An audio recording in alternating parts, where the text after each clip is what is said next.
Thank you very much. Today, I want you to open your mind.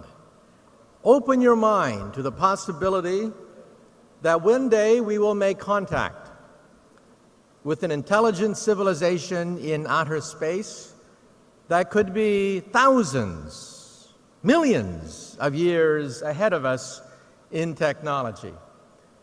We are talking about satellites in orbit, the Kepler, the Corot, new efforts to identify Earth-like twins in outer space. We will have an existential shock looking at the night sky, realizing that here, there are twins of the Earth. This is my next book, Physics of the Future, where I talk about the year 2100.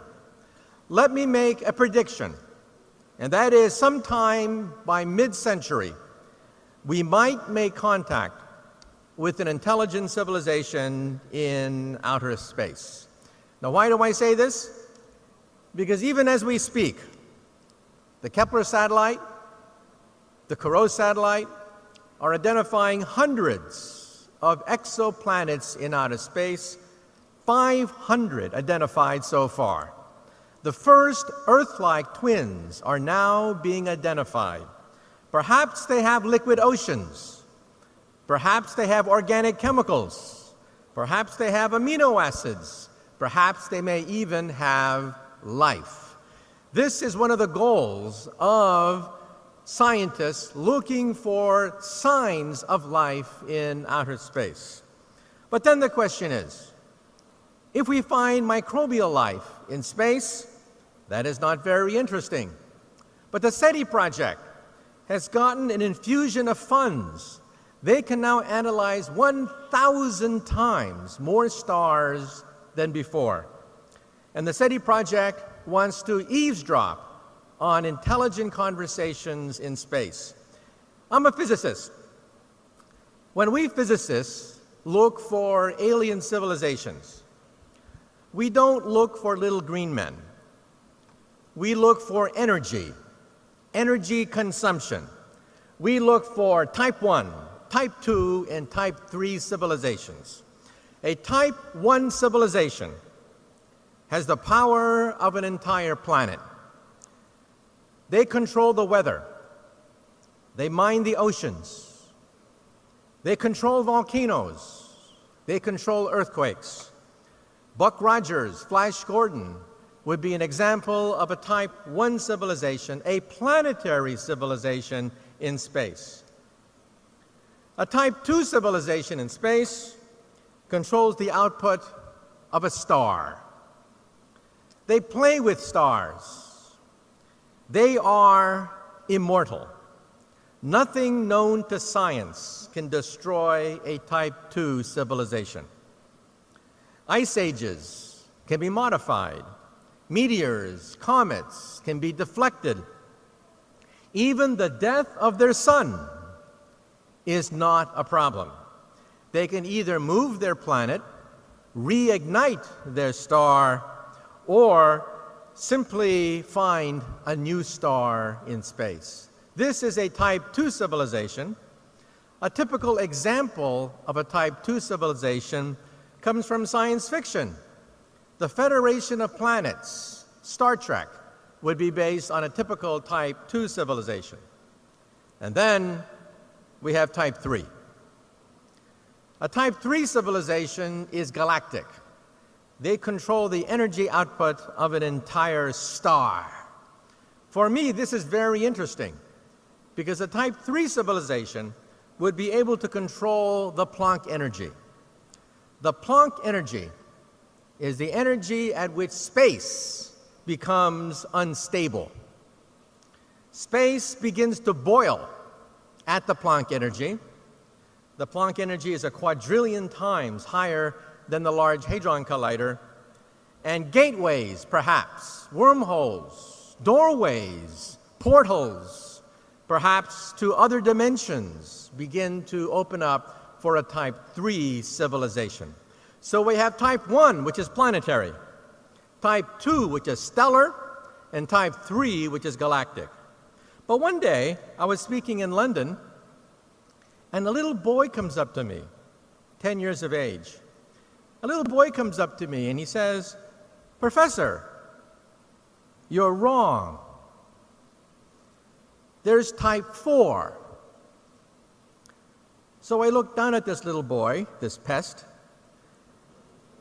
and I tell him, "Shut up, kid. Why don't you go play in traffic? There's a nice intersection over there."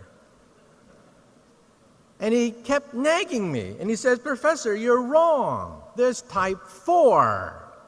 And I said, "Look, kid, we have planets, stars, and galaxies. That's it. There's nothing else.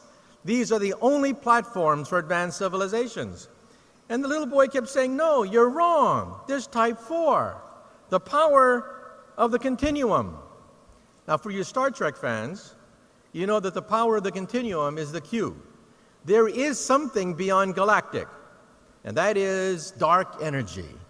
There is an energy source beyond the galaxy itself, making up 73% of the entire universe, dark energy. And then the question is, if we start to explore outer space and look for advanced civilizations, why don't they talk to us?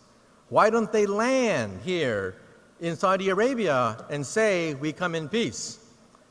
Well, my attitude is, if you walk down a country road and you see an anthill, do you go down to the ants and say, "I bring you trinkets, I bring you beads, I give you nuclear energy, take me to your leader"?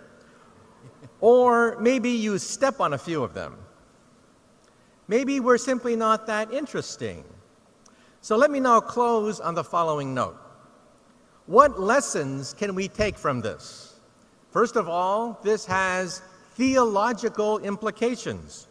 Giordano Bruno was burned alive 400 years ago in 1600 for saying that there are civilizations in outer space. Because if so, the Catholic Church said, do they have a pope? How many popes are in outer space? 1,000? 1,000,000? 1,000,000,000 popes? How many saints are there in outer space?